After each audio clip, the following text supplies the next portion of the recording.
Emily had always been drawn to old things, objects with history.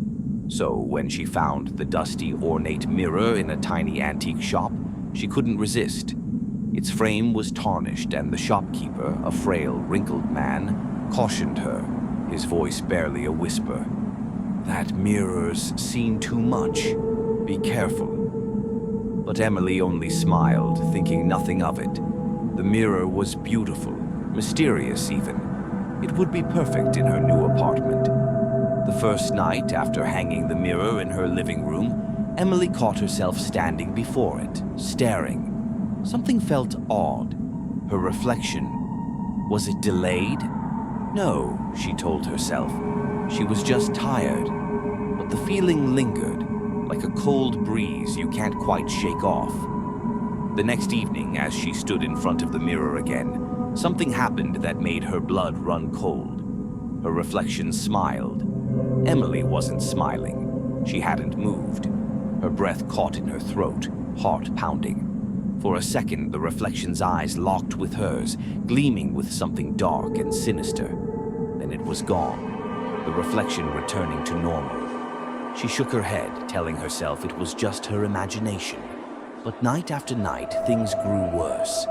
Her reflection began moving on its own, slowly at first, but soon it was clawing at the glass, its face twisted in agony. Its eyes, her eyes turned pitch black. Emily couldn't move, couldn't look away. It felt like the reflection was begging, fighting to escape. Around her, the apartment grew darker, colder.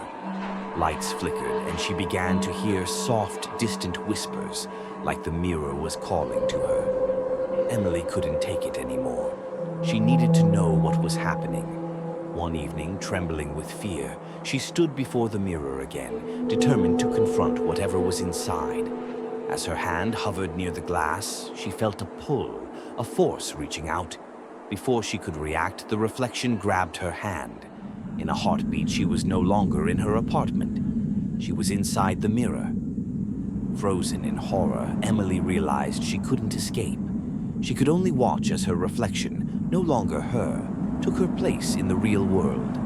It smiled at her, a chilling, cruel smile, and walked away. Her friends came the next day, calling her name. The apartment was empty except for the mirror. If they had looked closely, they might have seen her, Emily's terrified face staring out from the glass, silently screaming for help.